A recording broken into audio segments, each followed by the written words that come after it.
ಗಿಲ್ಲಿ ನಟ ಇಡೀ ಕರ್ನಾಟಕಕ್ಕೆ ಗೊತ್ತು ಅವನ್ ಗತ್ತು ಏನೇನು ಅಂತ. ಇಡೀ ಕರ್ನಾಟಕಕ್ಕೆ ಗೊತ್ತು ಗಿಲ್ಲಿ ನಟ ಏನು ಸಾಧನೆ ಮಾಡಿದ್ದಾರೆ ಅಂತ. ಅದಕ್ಕೋಸ್ಕರ ತಾನೇ ಬಿಗ್ ಬಾಸ್ ಅವರು ಗಿಲ್ಲಿ ನಟನಿಗೆ ಬಿಗ್ ಬಾಸ್ಗೆ ಕರೆದಿರೋದು. ಅಲ್ಲ, ಅವನು ಗಿಲ್ಲಿ ನಟನ ಅವನ ವ್ಯಕ್ತಿತ್ವ ಆಟನೇ ಕಾಮಿಡಿಯನ್. ಇಡೀ ಕರ್ನಾಟಕ ಗೊತ್ತಾಣ. ಅವ್ರ ಪ್ರೀತಿಯಿಂದ ಅಭಿಮಾನಿಗಳು ಎಷ್ಟು ಜನಗಳು ಸಪೋರ್ಟ್ ಮಾಡ್ತಾರೆ ಗೊತ್ತಾ ನಿಮ್ಗೆ. ಮತ್ ಅವ್ನ ಆಟ ಕಳ್ಕೊಂಡು ಮತ್ತೆ ಆಡ್ಬೇಕು ನಿಮ್ ತರ ತಾಯ್ತ ಕಟ್ಟಿಸ್ಕೋಬೇಕಿತ್ತ? ರಜತಣ್ಣ, ನಿನ್ಗೆ ಏನೋ ಇರಿಟೇಟ್ ಆಗುತ್ತೆ. ನಿನ್ಗೆ ಇರಿಟೇಟ್ ಹೆಂಗ್ ಮಾಡ್ತಾವ್ರೆ ಬಿಗ್ ಬಾಸ್ ಸೀಸನ್ 12 ಕಂಟೆಸ್ಟೆಂಟ್ ಈಜ್ ಗಿಲ್ಲಿ ನಟ ಅವರ ಅಭಿಮಾನಿ. ಅವ್ನ ವ್ಯಕ್ತಿತ್ವ ಕಳ್ಕೊಂಡೇ ಇಲ್ಲ ಗುರು.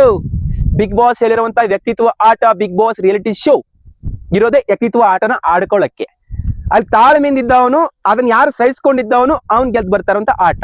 ಆದ್ರೂ ಮಿತಿ ಮೀರಿ ನಮ್ಮ ಗಿಲ್ಲಿ ನಟನಿಗೆ ತುಂಬಾ ಅಪಮಾನ ಮಾಡಿದೀರಾ. ನಿಮ್ಮ ಒಂದು 5 ಜನರದ ಅತಿಥಿ ಏನೋ ನೀವು ವೆಲ್ಕಮ್ ಆಗಿದ್ರಿ ಬಿಬಿ ಪ್ಯಾಲೇಸ್ಗೆ.